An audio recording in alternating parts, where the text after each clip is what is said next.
Центральной Азии есть древняя цивилизация, которая не только определила ее историю, но и ассимилировала тех, кто приходил как завоеватель. Это уйгурская цивилизация, которая поглотила тюрков тюркского каганата, ассимилировала монголов дуглатов Яркентского ханства и айратов Джунгарии. Сегодня мы расскажем историю человека, чья судьба является примером того, как монголы, чингизиды и дуглаты Восточного Туркестана были ассимилированы уйгурской цивилизацией. Его имя – Мирза Мухаммад Хайдар, последний из дуглатов, историк-правитель, автор великой хроники Тарих-и-Рашиди, который стал уйгуром по духу, культуре и памяти. Я Мирза Мухаммад Хайдар, сын Мухаммада Хусайна из рода Дуглат, мои предки были беками Могулистана со времен Чингис-хана. Так начинает свою летопись человек, рожденный монголом, и чьи потомки были ассимилированы уйгурами и стали составной частью современной уйгурской нации. Сегодня мы расскажем правду о Мирзе Хайдаре Дуглате, воине и летописца. Только факты из его главной книги Тарих-и-Рашиди, 1499 год. В Ташкенте рождается мальчик, который напишет главный исторический труд об уйгурском Восточном Туркестане XVI века. Его отец, Мирза Мухаммад Хусайн Дуглат, из монгольского рода дуглатов, серых кардиналов Могулистана, был отправлен из Кашгара управлять Ташкентом. Со времен Чингисхана дуглаты выбирали и свергали ханов, командуя армиями. Сам Хайдар пишет: «Дуглат, племя великое и славное, бегство Могулистана принадлежит им, Тарих-и-Рашиди. Его мать, Хуп-Нигар-ханым Чингизид, родная сестра матери Бабура, основателя империи великих моголов». В 1504 году семья Хайдара покидает Ташкент. Его отец управлял этим городом, но Ташкент захватывает Шейбани-хан, вождь кочевых узбеков. Они бегут в Фергану, последний оплот тимуридов под управлением Захира ад-Дина Бабура, племянник матери Хайдара. В 1508 году Шейбани-хан разгромил Бабура, и семья Хайдара уходит в уйгурский Восточный Туркестан, в Моголистан к султану Саид-хану, родному брату матери. Мирза Хайдар в Тарих-и-Рашиди пишет: «Султан Саид-хан назначил моего дядю, Мирзу Саниза, правителем Кашгара. Отцу моему он даровал Яркент. Так мы прибыли в Яркент, где провели год в покое, пока вести из Кашгара не принесли нам горе». В Кашгаре монгольские эмиры племени Аргын обвиняют Мирзу Саниза в сговоре с Чингизидом Касым-ханом, чьи найманы грабят стойбище у озера Сайрам. Аргыны убивают Мирзу Саниза и 20 знатных дуглатов. Мирза Хайдар в Тарих-и-Рашиди пишет: «Услышав о смерти брата, Мирза Мухаммад Хусейн собрал яркентскую конницу и поспешил к Кашгару. В конце концов, в 1513 году отец Хайдара, Мирза Мухаммад Хусейн, захватывает Кашгар, что вызывает страх и гнев Саид-хана». Мирза Хайдар в Тарих-и-Рашиди пишет: «Саид-хан сказал моему отцу: я дал тебе Яркент, а ты взял Кашгар без моего слова. Разве это не измена?» Истинная причина страха Саид-хана была боязнь, что дуглаты станут сильнее чингизидов. Кашгар был исторической столицей ханов, а жена Мирзы Хусейна и мать Хайдара и его братьев, Нигар-ханым, истинная чингизидка, дочь Юнус-хана, бывшего правителя Моголистана, что давало им право на престол. Саид-хан пошел войной на Мирзу Хусейна и взял его в плен и казнил у Янги-Хисара, в 30 километрах от Кашгара. Мирза Хайдар в Тарих-и-Рашиди пишет: «Хан приказал убить Мирзу Хусейна. Нигар-ханым строго спросила брата, Саид-хана: ты осмелишься убить моего мужа?» Хан ответил: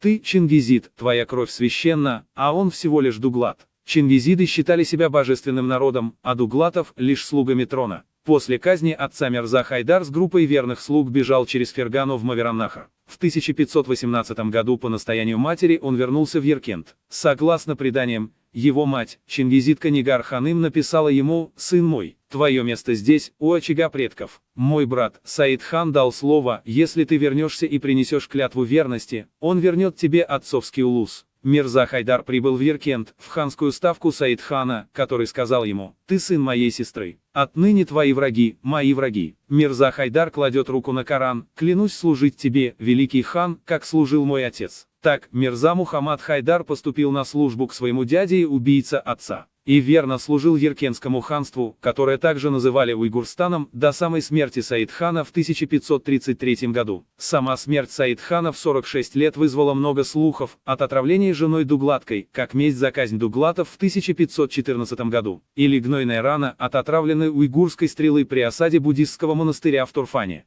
После смерти Саид-хана Мирза Мухаммад Хайдар Дуглат стал фактическим правителем Уйгурии, Яркентского ханства. Старшему сыну Саид-хана, Абдурашиду, было всего 13 лет, и Хайдар стал регентом при малолетнем наследнике. Став фактическим правителем, Хайдар Дуглат прежде всего казнил 12 вождей монгольского рода Аргун, виновных в убийстве его дяди Мирзы Саниза, правителя Кашгара. Но Абдурашид хотел быть настоящим ханом, а не марионеткой у Мирзы Хайдара. Поводом для репрессий стала казнь Даравиш-султана в 1538 году. Абдурашид хан приказал казнить влиятельного дуглатского эмира без суда. Мирза Хайдар публично осудил это как беззаконие, что хан воспринял как вызов своей власти. В 1539 году Абдурашид хан начал массовые аресты представителей клана дуглатов по обвинению в измене. Младший брат Хайдара, султан Санид Мирза, переметнулся к хану и обвинил Хайдара в подготовке переворота. Мирза Хайдар бежал из Кашгара с небольшим отрядом. Как описывает конфликт сам Мирза Хайдар в Тарихе Рашиди, Абдурашид хан попал под влияние льстецов. Он забыл, что дуглаты столетиями были опорой трона. Казни невинных и преследования моей семьи – признак тирании, которую я не мог принять. Мой брат Санид предал кровь предков, став орудием в руках хана. Я предпочел изгнание бесчестью. Крах дуглатов в Кашгаре. Абдурашид хан физически уничтожил большую часть клана. Дуглаты навсегда потеряли статус королей из тени. Абдурашид хан правил до 1560 года, ликвидировал систему беков-дуглатов, но ценой стал раскол элит и ослабление ханства. Разрушил уйгурские буддийские храмы в Турфане, преследовал тенгри как шаманистов, проводил жесткую исламизацию, покровительствовал ордену Накшбанди, строил медресе в Яркенде и Кашгаре. Мирза Хайдар Тарих и Рашиди. Он правил страхом, убивал без суда, доверял лишь палачам и льстецам. В нем не было величия отца.